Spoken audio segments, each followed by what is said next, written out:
తాకట్లో ఉన్న బంగారాన్ని విడిపించలేక వడ్డీల మీద వడ్డీలు కడుతూ ఇబ్బంది పడుతున్నారా? అయితే ఇప్పుడే సంప్రదించండి శివ గోల్డ్ కంపెనీ. మీ నమ్మకానికి మా హామీ శివ గోల్డ్ కంపెనీ. దేశాన్ని కుదిపేసిన పెహల్గాం ఉగ్రదాడి కేసులో విస్తుపోయే విషయాలు వెలుగులోకి వచ్చాయి. ఎన్కౌంటర్ తర్వాత ఉగ్రవాదుల నుంచి లభ్యమైన ఫోన్లు చైనా నుంచి పాక్కు దిగుమతి అయినట్లు తేలింది. వీటిని కొన్నేళ్ల క్రితమే కొనుగోలు చేసి వాడకుండా దాచిపెట్టినట్లు జాతీయ దర్యాప్తు సంస్థ విచారణలో స్పష్టమైంది. ఉగ్రదాడికి కొన్ని గంటల ముందే ఆ ఫోన్లు యాక్టివేట్ అయినట్లు ఎన్ఐఏ గుర్తించింది. ఈ ఫోన్ల దిగుమతికి నిధులు సమకూర్చిన పాకిస్తాన్కు చెందిన బ్యాంకు ఉగ్రవాద సంస్థలతో సంబంధాలున్నట్లు దర్యాప్తు బృందాలు నిర్ధారించాయి. పహల్గాం ఉగ్రదాడి కేసులో తవ్వే కొద్దీ సంచలన విషయాలు బయటపడుతున్నాయి. ఈ దాడి అప్పటికప్పుడే చేసింది కాదని, పాకిస్తాన్ గడ్డపై ఏళ్ల తరబడి పెద్ద ప్లానింగ్ నడిచిందని ఎన్ఐఏ విచారణలో తేలింది. శ్రీనగర్ సమీపంలోని దచిగాం దగ్గర జరిగిన ఆపరేషన్ మహదేవ్లో భద్రతా బలగాలు 3 ఉగ్రవాదులను మట్టుబెట్టాయి. ఎన్కౌంటర్ అనంతరం వీరి నుంచి షావోమి సంస్థకు చెందిన 2 మొబైల్ ఫోన్లను భద్రతా దళాలు స్వాధీనం చేసుకున్నాయి. ఈ ఫోన్ల IMEI నంబర్ల ఆధారంగా దర్యాప్తు సంస్థలు షావోమి గ్లోబల్ సంస్థను సంప్రదించగా కీలక విషయాలు బయటపడ్డాయి.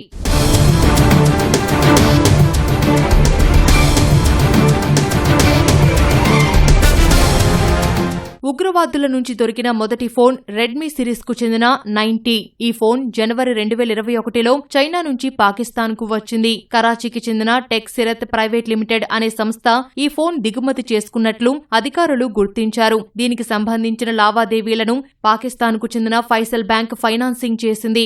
గతంలో పలు ఉగ్రవాద సంస్థలకు ఈ బ్యాంకులో ఖాతాలు ఉన్నట్లు అధికారులు గుర్తించారు. ఈ ఫోన్ పాకిస్తాన్ కు వచ్చినప్పటి నుంచి 4 ఏళ్ల పాటు ఒక్కసారి కూడా స్విచ్ ఆన్ కాలేదు. అందులో ఒక్క సిమ్ కార్డు కూడా వేయలేదు. కానీ పహల్గాం దాడికి సరిగ్గా కొన్ని రోజుల ముందు మాత్రమే ఆ ఫోన్ యాక్టివేట్ అయ్యింది. ఇది యాదృచ్ఛికం కాదని, ఉగ్రవాద నెట్వర్క్ కోసమే ఈ ఫోన్ను 4 ఏళ్లుగా అత్యంత సురక్షితమైన రహస్య ప్రదేశంలో భద్రపరిచినట్లు ఎన్ఐఏ దర్యాప్తులో తేలింది. దాడి సమయానికి ఉగ్రవాదులకు ఈ ఫోన్ను సూత్రధారులు అందించినట్లు దర్యాప్తు బృందాలు నిర్ధారించాయి.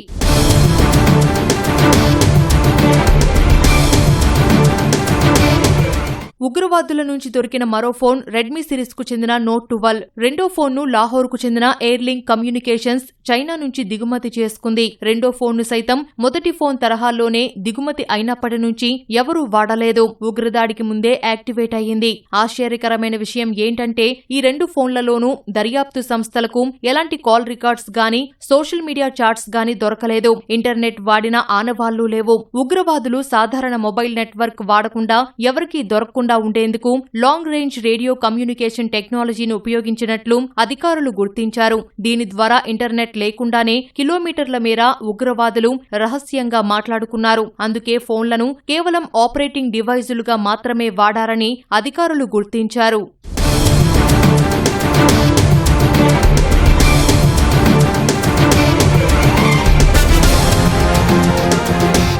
భిన్న సమయాల్లో పాకిస్తాన్కు దిగుమతి అయిన 2 ఫోన్లు ఏళ్ల తరబడి సైలెంట్ గా ఉండి పహల్గాం ఉగ్రదాడికి ముందు యాక్టివేట్ అవడం దర్యాప్తు సంస్థలను విస్మయానికి గురిచేసింది. దీని వెనుక పాకిస్తాన్కు చెందిన టెక్నికల్, లాజిస్టికల్ సపోర్ట్ నెట్వర్క్ పనిచేస్తోందని ఎన్ఐఏ గుర్తించింది. ప్రస్తుతం ఈ నెట్వర్క్ వెనుక ఉన్న అసలు సూత్రధారులపై ఎన్ఐఏ దృష్టి పెట్టింది. ఈ దర్యాప్తులో రాబోయే రోజుల్లో పాకిస్తాన్కు చెందిన మరిన్ని సంచలన నిజాలు వెలుగులోకి వచ్చే అవకాశముంది.